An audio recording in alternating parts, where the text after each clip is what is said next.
We are past the halfway point of the year. Investors might be thinking about conducting that mid-year portfolio review. It's something our good friend Paul Schatz has always said you should do maybe about every 6 months.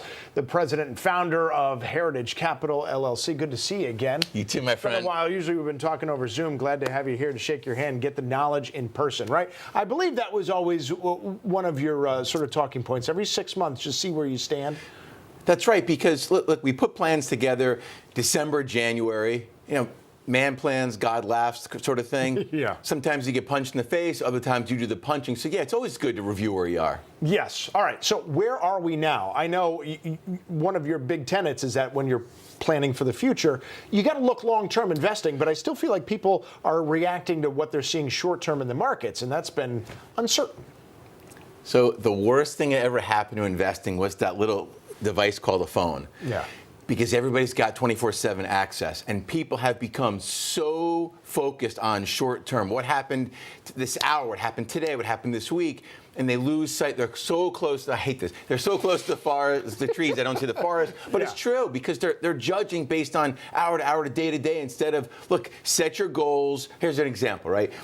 We put a budget together every December, January. 6 months later, just check it to make sure it's on course. Don't do it every day. Grocery prices go up and down. Sometimes you have a car problem. Things like that happen, just like in the markets. Yeah. I saw you had to stop and gather yourself for a second because I feel like you wanted to go, people, come on. All right. So if we are going to do that 6-month review, what do we want to do? What are we sort of reassessing? So a couple things. Certainly, we're going to you got to check your budget. Yeah. That's the most important thing. Two, we get paid. Most people get paid for working. So taxes come out of that. Check your withholding. Make sure they're withholding enough. We don't want a big tax bill come next April. But conversely, why give the government your money interest-free for a year? Make sure your withholding is on target. And also, stocks have had a great first half. I mean, this has been a glorious, epic, twice-a-decade thing. If you're allocated to stocks and bonds, your allocation is probably out of whack because stocks went up so much, bonds haven't moved yet. So it's called rebalancing. It's really simple. You go back, if you were 50-50, you go back and put your portfolio back to 50-50 from where maybe now it's 60-40 or 70-30. Okay, that seems simple enough. What else should we be doing? Anything else that's a sort of quick bullet pointy? Well, sure. So let's think about this. Again, markets are 6 months ago. I didn't sit here. I sat on Zoom with you, but I said stocks are going to rip, bonds are going to rip, gold's going to rip, and Bitcoin's going to go.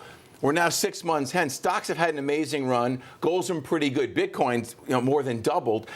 Trees don't grow to the sky. I really want people to realize it's not just about the 7 AI artificial intelligence stocks that are getting all the play in the media.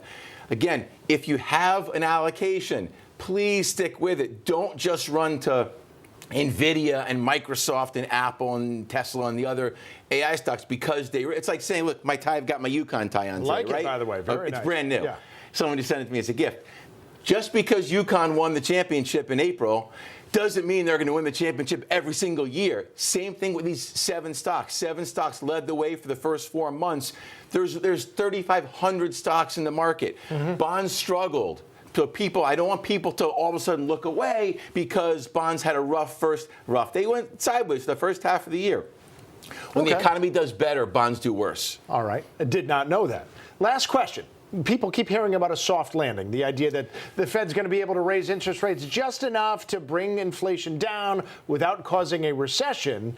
I feel like people were laughing at that concept a year and a half ago, rightly or wrongly, but it's looking at least more likely now. Tim, I laughed at it. Okay. I said engineering a soft landing by raising rates 3/4 of a point every meeting is like landing a 747 on an aircraft carrier. Possible, but what's the likelihood of not having an accident? Yeah. So far, so good, although let's remember, when the Fed hikes rates, which they're going to do next week, I think it's next week after, the effects aren't felt for 6 to 9 months. So all those rate hikes last year are just filtering into the economy now. I think the likelihood is, I said this 6 months ago with you, no recession in 2023. The longer we go into the future, the more likely it is going to happen. COVID did so many things, the economy, we can't even feel, we can't understand, we can't plan for, even still 2 years later. Right. So I don't want people to say, all clear, let's forge ahead, stocks are still going to go higher. The economies should be strong. We should be okay on balance into 2024.